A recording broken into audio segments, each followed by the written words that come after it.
Welcome to the Coffee with Karen podcast, a weekly chat show discussing everything from holistic health to current affairs from a mental, physical and spiritual perspective. Get your weekly cup of positivity with a sprinkling of woo-woo.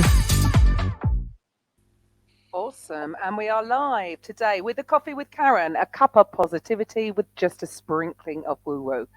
So I'm your host, Karen Roberts. We basically run an academy for coaches, consultants from the more conventional to the more woo-woo, and show them how to design, create, market and sell their own online programs, and also the owners of Mintwave radio station. So we provide a platform where they can actually get their message heard and eventually sell more of their programs.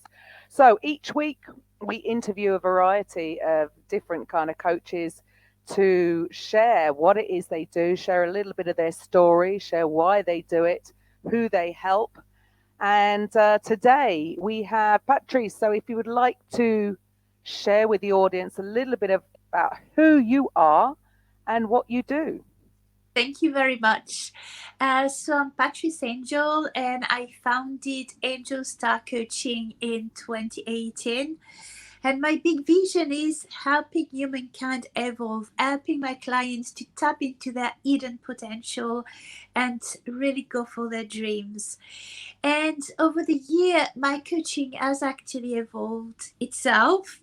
And now I really like to actually help my clients to find their own way to meditate, because meditation can take many aspects. Because I found that our mind and even what is beyond our mind, our spirit, and here, I'm going a bit woo-woo.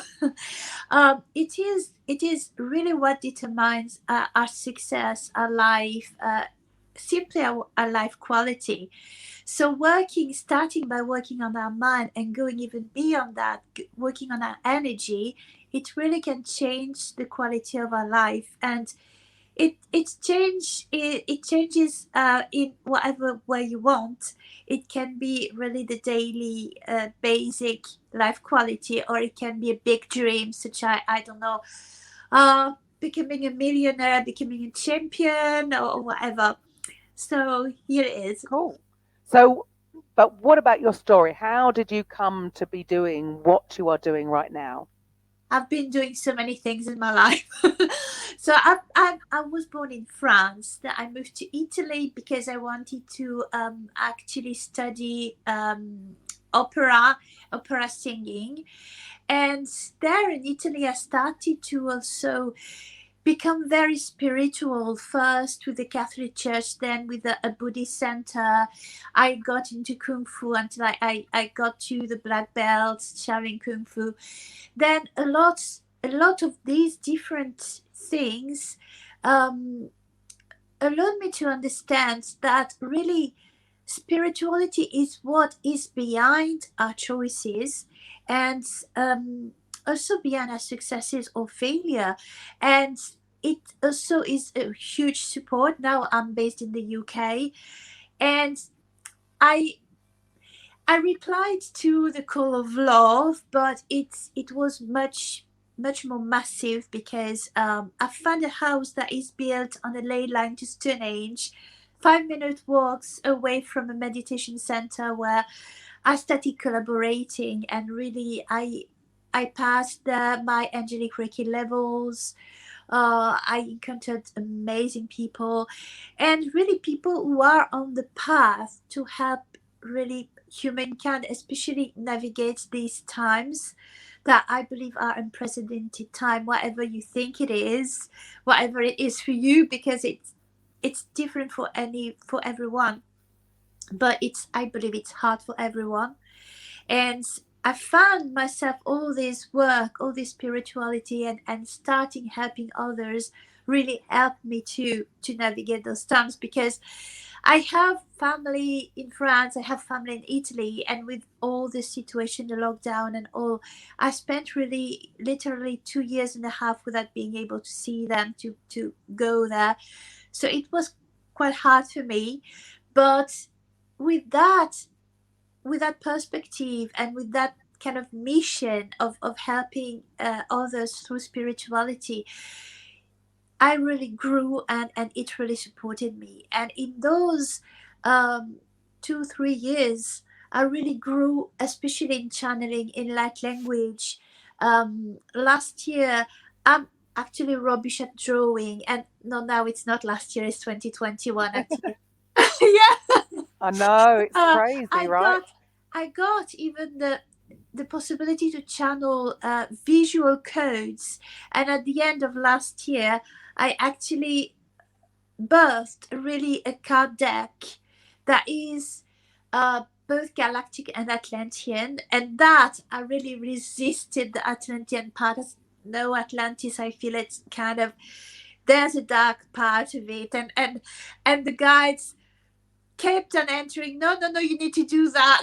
So these cards really came to life, and that became really a very very important foundation for my coaching now, Right. because So it. you are so for people that haven't heard of this, so you've mentioned a couple of things there. So let's backtrack because people are Oh, possibly going Atlantean.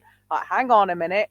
Where is this all coming from? So how did you get into, or how did you find out about all this kind of stuff? The Atlantean, yeah. How did you come to be going down that route?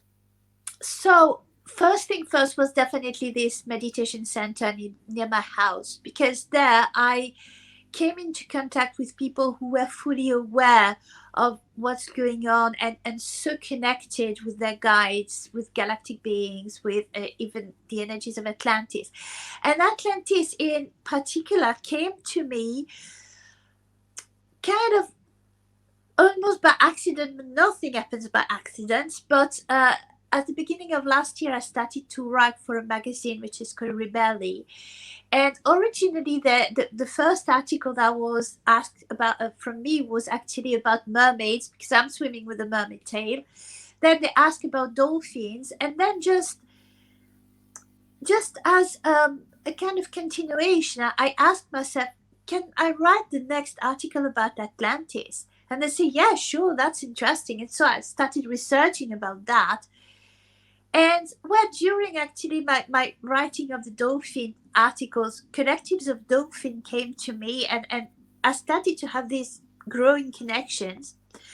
Then after I wrote this article about Atlantis, that by the way was really like, I don't know, my masterpiece, so to say, people were like, whoa, who wrote this article? It's amazing. I was, well, I and I attended actually a workshop to activate the chakra systems that was in place in Atlantis, that has the 12 chakras, actually 15, but 12 chakra system. And from there, I kind of, I don't know, my energy kind of went into this, and I channeled the meditation, and that was really amazing, because my device crashed 3 times. I had to change the device, and I said, well, that's incredible that these energies that is coming. It's just like nothing I've been doing before. And I've always been so connected with water, but not really directly Atlantis. And still, when I think of it, it's still part of me so connected, and part of me say, there's kind of a resistance. And that's has to be this way, I believe. But I can't wait to see what will happen with those cards, and already people who purchased them was like, wow, they're so powerful, so beautiful. So we'll see what this year will come with. So what is it you do? So you've covered a few things there. So obviously, yeah, you're working with energy. Yes, we know energy. Well, that's really all there is, really. We're matter and energy, right? So energy and frequency is so involved. So you started out doing Reiki, but you are also a channeler. So you're channeling you're saying you're channeling galactic beings and people from Atlantis. So I'm channeling. I started by channeling Archangel Michael, then angelic being through, the angelic Reiki, then entered elemental beings such as unicorns, fairies, dragons, and then also galactic beings. And from Atlantis, it's all of these people were actually in Atlantis, because there were different temples in Atlantis, and one was really the temple to connect with the stars and beings from the stars. So it's all now what we are doing as a collective is reconnecting with these energies. And I heard something. I still have resistances, so I can't say that it's the whole truth, but it seems that Atlantis was actually an experiment, and that after the fall, our memory, the memory of the surviving people, the survivors, was actually erased. And the experiment was, will they be able to actually reconnect with this same, the fifth dimension, the spiritual realm, in that condition of amnesia? And apparently we are actually waking up from that. But again, it's something I heard. It might be true, it might not. There's those times are so exciting because there's a lot of possibilities, but maybe it's not completely true, it's not completely false. There's a beat, it's very exciting to me, I think. So how long ago did you get involved with that kind of thing? So I mean, because it's quite a big jump to go from Reiki to angelic Reiki, and then you're finding you're really channeling all these beings. And yeah, okay, well, nobody knows nobody can say 100% it is truth. A lot of it is based on faith and what your belief system is. And Yes. but yes, there is more and more talk about this. And I suppose, like you say, people are whether they're awakening or there's more information out there, because, up till more recently, people just thought it was a mythical city. But how did you come to find or even to research this part? And if you could share with the audience a little bit about what you think is going on right now. Yes. Well, the first time I consciously channeled was over there at the center, and it was weird because I saw this poster channeling Archangel Michael, and I was saying at that time, I said, no, channeling is so weird, no. But I kept on thinking about it, and at a certain point, a few days before, I said, well, I want to go there, can I book? And the person said, oh, it's fully booked, but I can put you on a waiting list. And like the morning before, they said, oh, there's a cancellation, you can come.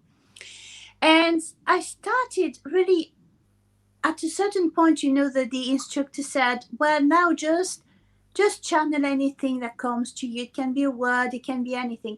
And I started channeling for 10 minutes, and everyone was like, whoa, you've done that before? I said, no, it's the first time. I'm like, amazed, me too. And from there, I started to work on it. And of course, during these last 3 years, it really has been something that has supported me so much. And all around me, there were, I was finding very easily, or it was all coming to me, workshops and meditations and all kind of things to actually grow in that. And of course, the angelic Reiki, then I passed the levels, I think, in 2018. And that really opened up all the connections with all the angels. And right after, I came into contact with someone working with the fairies. So these opened the connection to that, elemental beings. Then the dragons. And last year, I actually passed the level of divine dragon healing. So it all came little by little, I would say. And I just give it a chance, really, because I always thought, oh, it's so weird. It might just be I channel a part of me, maybe subconscious or something. I'm always very,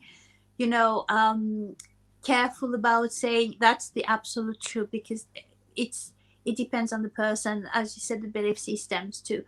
So I think it all came, as when it had to come, probably.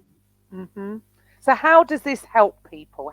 So if so, what sort of people, or what sort of position are people in when they come to you? What are they coming to you for? Usually they're coming for guidance. And usually, very often, they are already light workers or healers of some kind, and or yoga teachers or something like this. And they really want to connect more deeply with their guides or with their purpose, or um, maybe understand the next step to take in order to reach their goals. I like also to, to help with self-empowerment, to allow people that to see that they are more than just, this body or even the mind, because the mind is an amazing tool, but it can create so many obstacles. Mm. Yeah. Yeah. Yes, more than most people realize. I think, Yes. and I do think things are moving pretty fast because, prior to the madness, I think people really understood the connection between the mind and the body, but the spiritual aspect was always sort of separate because some people misinterpret the spiritual aspect of it, or they think it's linked to religion or whatever, and everybody's got different sort of beliefs. So yes, so much has been taught about the mind, hasn't it? And we've been conditioned through school to use the mind, but as you say, it's just a tool, and you either have the tool use you or you use the tool. We can just use the tool, but we have been conditioned in a way, right, for that tool to take over everything because we've been taught that that's what you've got to use, right? So rather than connecting with the with spirit, or however you want to describe it, whether you're Yeah. connecting with your angels or guides, or whether you're connecting to source or God, or whatever you want to, whatever your belief system is. But yeah, I totally agree. It's the mind plays tricks, right?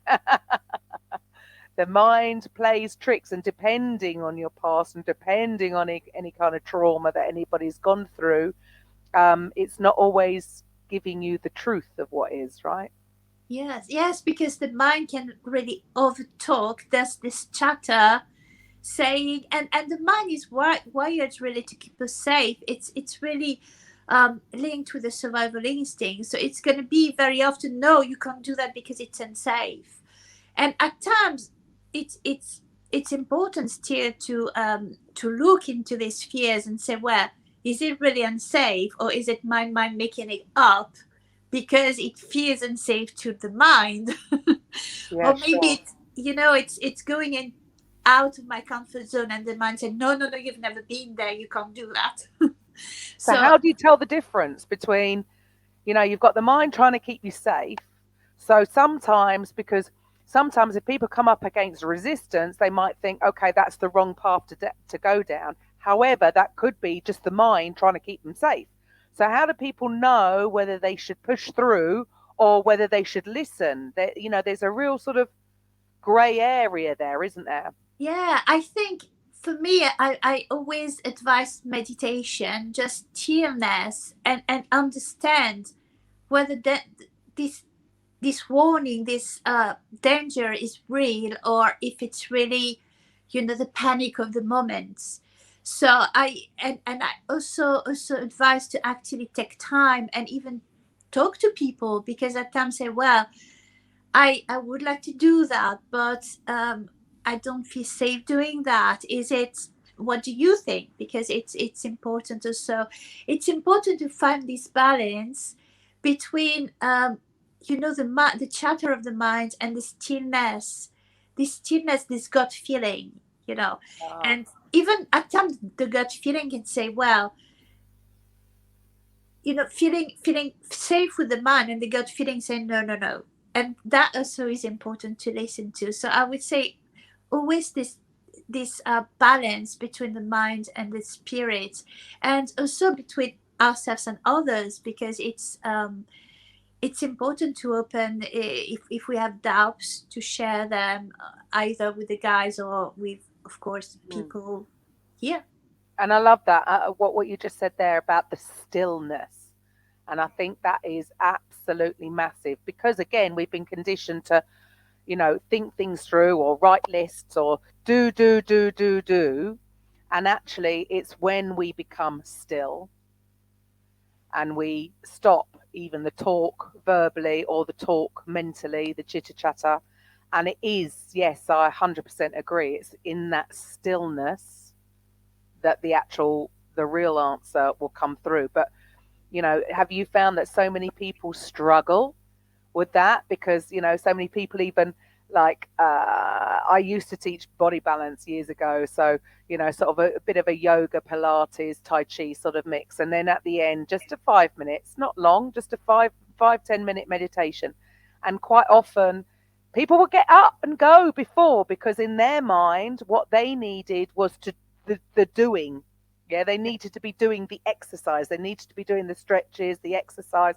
And so when it come to lying down and meditating, they couldn't do it because they weren't used to turning off that chitter chatter of the mind.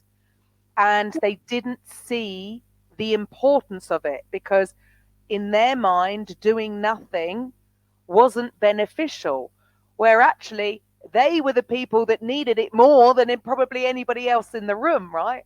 Yeah. But it's funny, isn't it, that we've been conditioned to do. And actually, the more important things can come from when we are still. And I love the way that you use that word there, that it is in that stillness. Yeah. Is where. Unfortunately, I think a lot of people are kind of scared of that stillness. They're scared to be with themselves. So they need the noise, the chatter. A lot of people actually, they come home and they put on the radio, they put on TV. They can't even have silence. Because when we actually face our mind, we can actually also see things we don't like. It happens. But it's when we actually kind of deal with them that after we can find that part of stillness that feels safe, that feels peaceful. And in that, as you said, it's exactly where we can find the answers.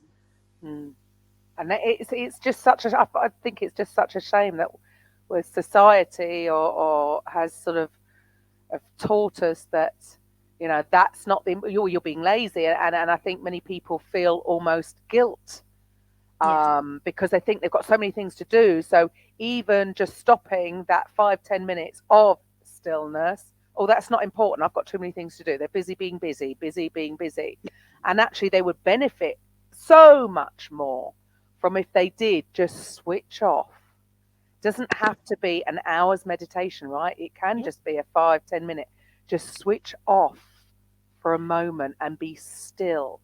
But yes, it's interesting that you said that people are. I think you're right, that people are almost afraid to be alone with their thoughts, which is, it just seems it's so, we've been taught wrong, right? We've been taught completely backwards, and that actually maybe just a bit of balance between the doing and the not doing would benefit many people. Have you seen a change, do you think, within the last few years with people's sort of perception of that?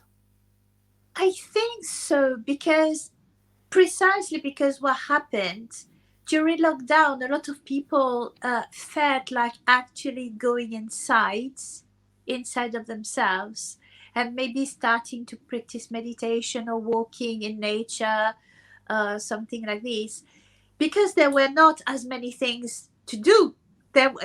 We could not go out, so it was limited.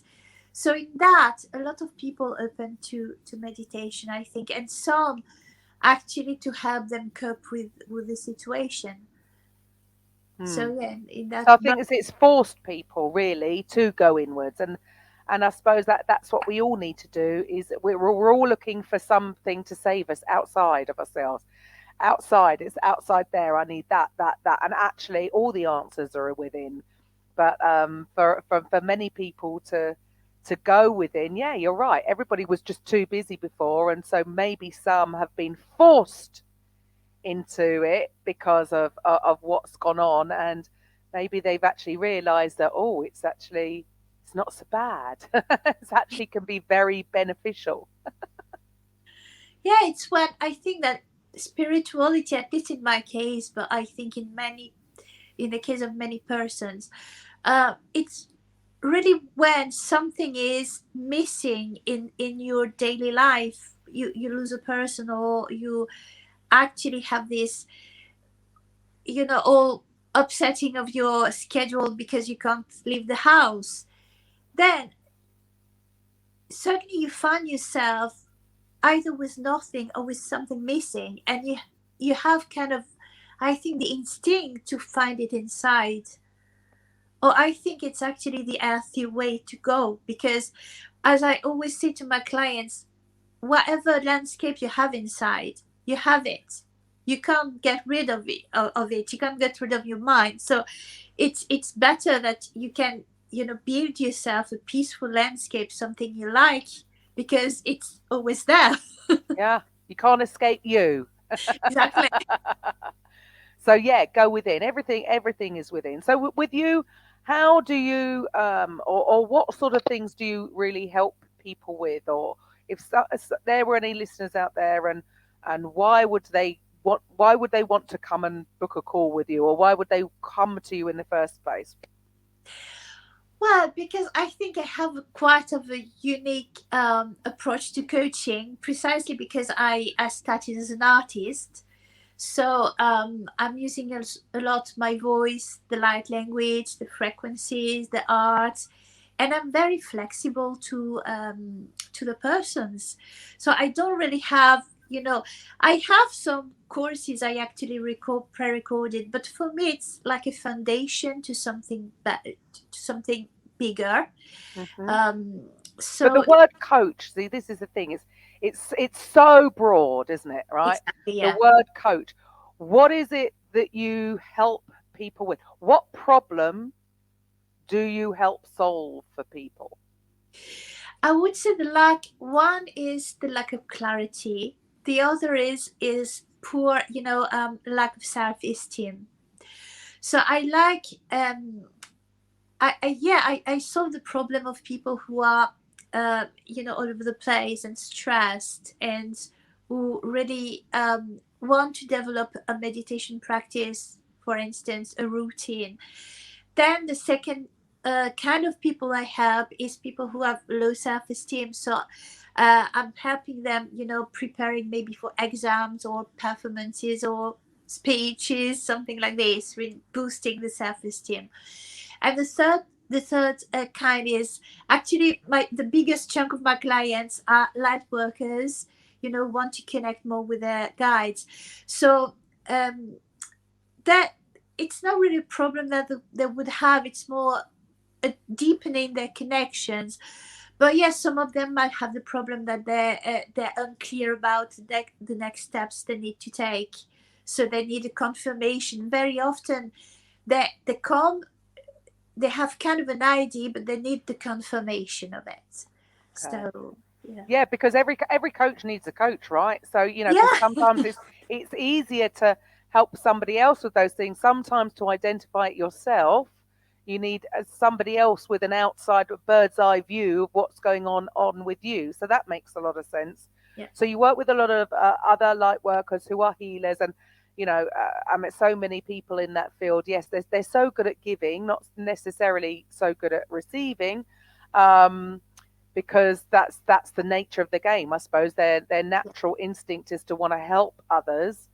Um, so you're helping them sort of really diving in and having a deeper connection with their connecting with their guides, or channeling. Do you help people with channeling as well? yes, exactly. And very, very often, actually, what happens with those people is that the messages that come through is, you deserve to take care of yourself too. Exactly what you said, because a lot of them can result depleted at a certain point, because they're giving so much, and they don't even take the time to receive for themselves. So Mm, very often there is just reminding them that they are supported by angels or whatever, or even their family or something, really feeling into this support.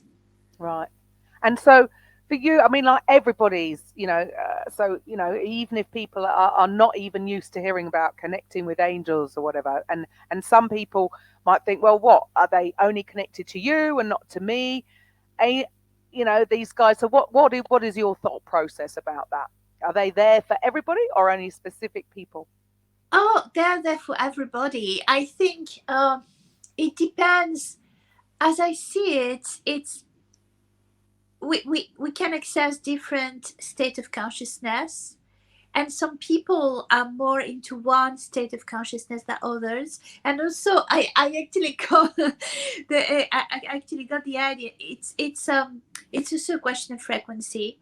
When we vibrate at a certain frequency, we connect with certain beings, and if our frequency is very high, we're going to connect with beings who have a very high frequency, such as the angels or dragons or whatever.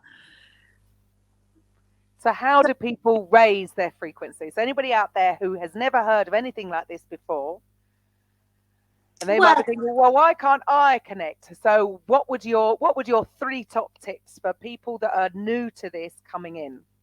so first thing first is self-observation. So starting with very, simple meditation, mindfulness, observing oneself, and then observing what gives you joy, because rising frequency is pretty much doing what makes you joyful, makes you happy. So maybe playing a song. There are obviously frequencies on YouTube all over the place about unconditional love and things like this.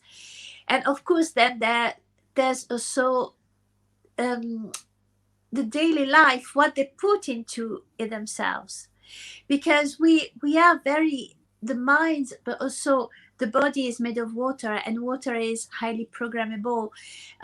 Actually, years ago there was a Japanese scientist who made this experiment about water, and he kind of talked to different bottles of water, different words, love and hate and different things. And then he froze the water and looked at the crystals, and the crystals with the beautiful words were absolutely beautiful, while the other ones were ugly. So he said, well, as the conclusion, it means that water can actually be programmed, and we are made of so much water. So 100%. it's actually our daily life, and what we put into our being, what we listen to, what we read, what we watch, people we're with, it's all conditioning us. And And how we talk to ourselves. yeah, the way we talk, it's massive. It's Because your massive. body is hearing it. I can even catch my own daughter and she'll say something about, oh, she can't do it. I go, stop saying that, because you're reaffirming it to your subconscious is listening to that. Stop. Turn Yes, that around. Turn that around. But again, it's almost like it's a conditioning from school. Where does this come from? This negative self-talk, this negative programming, really. And yes, we are water beings, right? Every cell needs water. We are. So yeah, I mean, I love that experiment, but and that just proves, because unfortunately, people, if they're not into this line of work, it's all, I'll see it, I'll believe it when I see it, and so they need yes, this physical, visual proof. And there you go. You can't get more proof than that. Seeing these, yeah, beautifully formed water crystals, when there has been, and it's not the word, it's not like the water can hear the word, it can hear the frequency of that exactly. word. So it's all down to everything is down to frequency. It's the universal language, right? Because it's not going to necessarily listen to whether you're speaking English or Italian or French, right? It's just hearing. Yeah, it's the power of the words. It has so much power, actually. Mm, love it, and that, because that's all there is. It is all frequency, and I do think more and more people are coming round to that idea. They recognise that, okay, yes, maybe frequency has got something to do. I mean, we all know that when we are feeling low, you can tell that you're vibrating on a lower frequency. And that's when you can't even see the answers that are all on a higher frequency, because even in your own demeanor, when you are a bit down, you are looking down, when you're low, everything's a little bit slower, you feel lethargic, you don't want to do anything. You raise your frequency, and you're up, and even your outlook is a little bit up, so you're ready to see the open door. Whereas if when you're feeling low, there might be a door that's open, but you can't see it because you're looking down, right? I Yeah. mean, there's so many things that make sense with this whole thing. The whole thing, even gratitude. It's like I say, well, how do you feel when your own children? If you take your own children out for a day, like I can remember when my children were little, and I would be so offended if you've taken them out for a lovely day and they don't stop complaining. And so how does that make you feel? It doesn't make you feel like you want to do more for them because they weren't grateful. There's a thing when there is gratitude, you're more willing to do more. Well, it's the same with the universe, right? If you're grateful for what you have rather than complaining about what you don't have, the universe is going to give you more. If you're going to be acting like a spoilt child, Yes. the universe isn't going to give you what you want. It sort of makes sense even on that very simplistic way. It's like, yes. Yeah, gratitude is amazing to shift actually the frequency, and it's amazing also to realize that the same situation, the same thought, when you kind of vibrate with a low frequency, you don't see any hope. You feel like oppressed, anxious, or whatever. And when you rise your frequency, the situation is still the same, but you can see the hope, you can see the solutions, you can feel strong to navigate this situation. And it's all, people call that the mood, but indeed it's frequencies at the end. Oh, absolutely. And yeah, I agree with you, which is another way of, I mean, like what you said earlier, actually, about taking time out. It's like all these sort of old sayings that we would say to our children, like, or, sleep on it, or don't go to bed in a mood, say sorry, or, you because it's all about the frequency, right? Everything, all these little things that we would say to our children, sometimes people don't listen to them when they're an adult, and maybe they should. Yeah. Because sleep on it. So in other words, go and be quiet for a little bit, sleep, and then when you wake up, you will probably think different, and quite often you do, right? Because if you're stressed in that situation, and you act from that, nothing good is ever going to come out of that. However, like you just said there, nothing could have changed. The same situation is going to still be there in the morning. However, your perception of it has changed because your frequency has raised. And I suppose this is so linked to even, anybody with people suffering with anger management things. I suppose that's why they're going to teach. All the things you were taught as a child, go count to 10.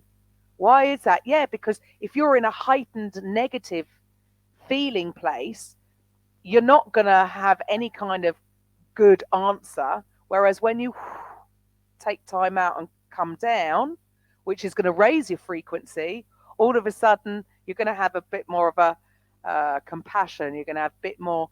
It's changed your frequency. And so I do think that people are coming round to that way of thought. Do you think more and more people are getting this now? Well, usually I actually came up with a very simple examples to explain this, and that came from a concept that was taught to me by a lama years ago. That there are three ways to see things and perceive things: the negative one, the positive one, and the neutral one. And usually I came up with the example like someone writing a letter with a hand and spilling ink on the paper, and the ink is spilled on the paper. There's nothing we can do to change that, but there are three ways to actually see that. the negative one would say, oh my gosh, I'm so clumsy, I always do that, and I'm not good at anything. And this will absolutely ruin the day of the person, because they will go out and they will go on perpetrating this, negative chatter and this irritation, and everything will go wrong in their day with that, with that energy. Yep. While, the person who is neutral can say, oh, okay, well, I will cut the paper in two, and I will recycle the bit that is okay for, I don't know, my shopping list or something, and it's going to be like nothing has happened in the day. And the positive one will say, whoa, this ink stuff, this ink stain is actually cool. I'm going to draw things around it and just like buy a frame and put it on in my living room. And that's, the more positive, creative way of doing things. And the thing is, it's absolutely the same situation. But Yes. it's our choice to either allow it to ruin our day or allowing to put a smile on our face and say, well, I'm an artist, I'm drawing stuff around this ink stuff, So it's everything in life is that like this. It's like this. And Absolutely.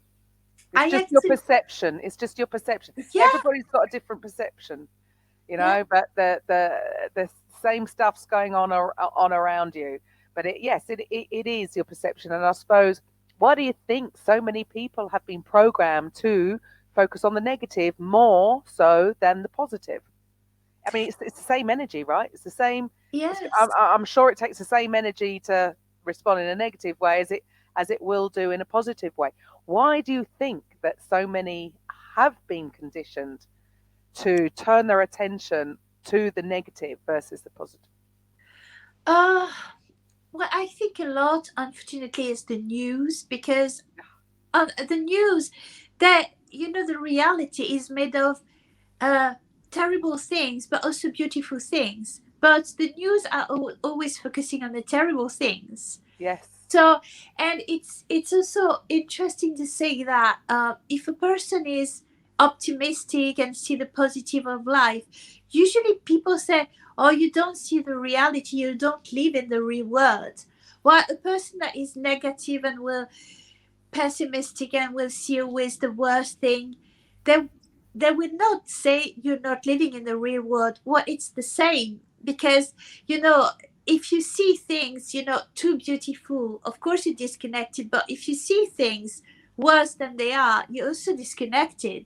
Yeah, sure. Well, you'll just see more of what Yes. you've been putting out. So yeah, it's all there. The good, the bad. It's the yin and the yang. Yeah, we're not saying the people that live in the more positively. It's not that. Although I will laugh and I will say I live in a bubble, because in my world it's all good, right? Because I choose to not listen to any of that. I'm not denying it goes on, but I choose. Again, it's down to choice, isn't it? I will choose to look over here. You can carry on looking over there. It's not going to help you. It's not even going to help the people that are there. If I can the way I see it is, if I can right now do something to help that situation, of course I'm going to help.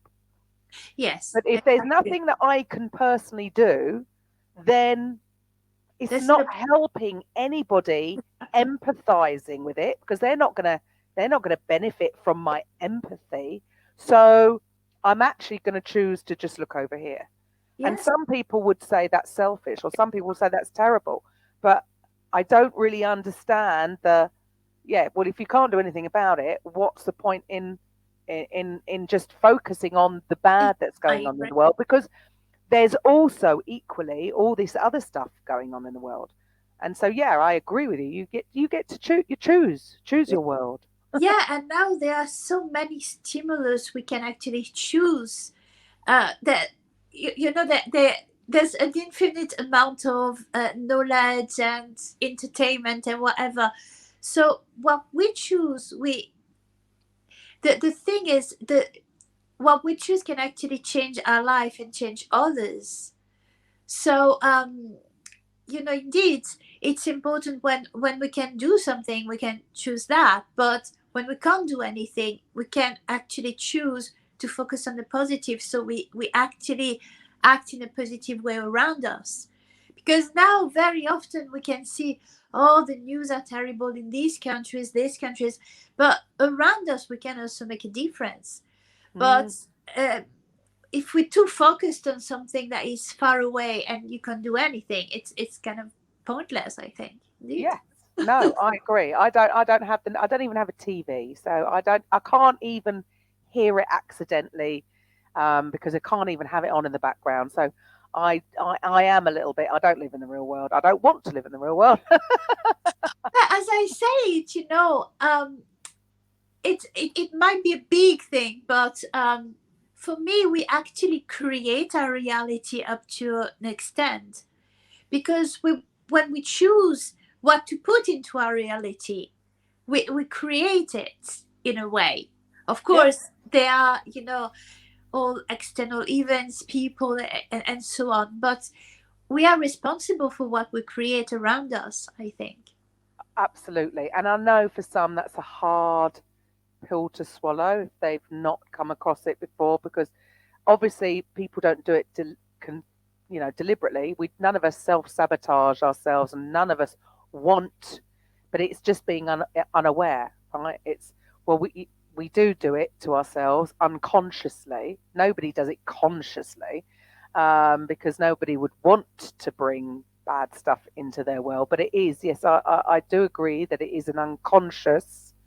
I do believe in the law of attraction, and some will dismiss that as, oh, well, I didn't ask for this to happen. Yeah, but it doesn't mean you're a bad person because that's happening. It means that maybe fear, doubt, worry is the same negative energy to attract more bad things. And so it doesn't mean you've done it because you're not good or anything like that. It's because you're vibrating at a lower frequency. That's all. You like energy attracts like energy. Yeah. And I know for some that is a tough thing, but also it's empowering, isn't it? Because then that means that everybody is waiting for an outside entity or an outside person to come in and save the situation. Whereas when you take ownership of what's coming into your life, you then have the power to change. So it's actually empowering people rather than people living in victim mode. Yes. Yes, and there's also a kind of new way also to see hardships, is that of the initiation, the universe that is initiating you into something that you need to overcome so that you reach the next step of your own self-empowerment. So it's also another way to see, or to consider challenges in life. Yeah. And I suppose it is, and it's all linked to, I suppose, cause and effect, that the whole thing is, I suppose, we've been conditioned to just react to things. So there's a cause and then we're reacting rather than us being the cause that's going to cause the effect. So take control to then attract the good things rather than just going about through life and reacting to the stimuli from outside, because then you're just responding to stuff rather than being the creator. Because we're creating all the time, aren't we? The good, the bad, the ugly. We're creating it unconsciously, and when you are conscious about it, then you can learn to create consciously and create what it is you want. But it's and I get it. It's it is obviously, it makes it sound so easy, and I think that's why people dismiss it so easy, because they just think, what, Laura, what, you just ask the universe and it turns up. Well, it's a little bit more complicated than that. A bit more complex, but a little bit more complicated. That's a very simplified version, and the idea that you could, well, with one thought, but you could have 60 to 70,000 thoughts a day. So if 69,900 of those thoughts are negative and only 100 of those thoughts are positive, then they're sort of cancelling themselves out. So yes, obviously there is a little bit more to it, but that's why meditation and things. So you obviously offer a lot of tools. You've got a lot of tools in your toolbox where you can help people. So how would people get in contact with you? How do you work? Do you work one-to-one? Do you work in group? How do you work? Well, I'm doing both, and now I'm doing actually both online and offline for who is local. So through my website, Angel Star Coaching, through Facebook, Patrisangel, LinkedIn, Twitter, Instagram. So I'm quite visible online. So Okay. And what is it that is there anything in particular that you would like to sort of promote to anybody that's listening? Anything in specific, or is it more generic? So I have several programs. One is a 21 days mindfulness challenge, and this is really open to any type of person. Even actually, I like to propose it to families because kids can actually get involved easily in that. I have a Unlock Your Superhero, the superhero within you, that is all about self-empowerment. And of course, I have the group and one-to-one coaching sessions and card readings. Using these Atlantean cards as a foundation to the coaching, and that is Okay. So the Atlantean card. So that is. So I'm presuming sort of tarot type cards.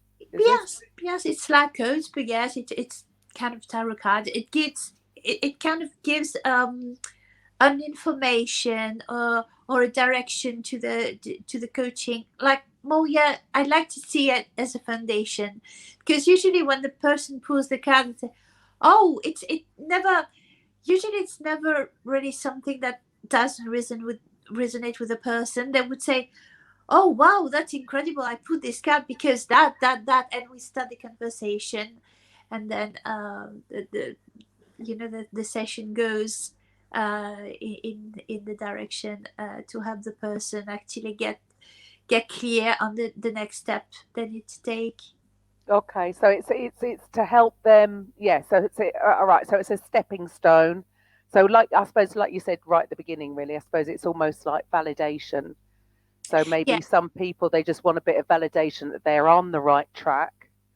From Because I suppose it's always, when you're facing the unknown, if people are coming up to a bit of a crossroads and they don't know which way to turn, is that when they sort of come to you for, they just want to sort of, right, am I doing the right thing doing this way, or should I go that way? Is that how it works? yeah, or maybe also I had people who were thinking of starting a course or a different step in their careers, and they were like, I just need kind of the confirmation that it's the right choice, Yeah, yeah. or something like this. Yes, but I mean, I suppose that's what it is, isn't it? So there is the unknown is a scary place, but it shouldn't be, right? Again, that's Yeah, obviously come up from conditioning that, and again, going back to, I suppose, what we said right at the beginning about the mind wanting to keep you safe, because at the end of the day, your mind only knows your life experience. It doesn't know my experience or somebody else's. So if you've only got that story, and the mind's going to keep you safe, if there's anything coming that's new, that's outside of that story, your mind's going to go, woo, woo, woo, woo, no, no, no, no, no, no, no, no, no, hang on. We don't know anything about that. No, don't go there. It's not safe. Yeah. And that is, and I suppose going back to right at the beginning about having it as a tool, your mind is a tool, but a tool to be used rather than the mind controlling what you do. Otherwise, if it's going to keep you safe, it's going back to the same old, isn't it? The comfort zone really is a dangerous place to be, because it may be uncomfortable. It might not be very nice, but it's still your comfort zone. Yes. So unfortunately, and very often, even if people actually have a very difficult life, it is something they know. Yes. So that it unconsciously is going to feel safe, and even healing for them might actually feel challenging because it's something they don't know. And that concept is I was taught that concept like years ago by a Qigong master, and when he said that, I said, how people would refuse healing, but that it actually makes sense because it's a different condition, so it's something they don't know. And So really, we've all got to find a way to be comfortable feeling uncomfortable. yeah, and that's actually very important way concept in meditation. And I have an example actually. When I was meditating in Venice in summer, there are a lot of mosquitoes. And at the beginning, I was like, I can't meditate here. And after a while, I said, well, no, let's take the mosquitoes as actually my object, the object I focus in my meditation. And they started to stop bothering me because I was listening to the sound and say, okay, yeah, they're here.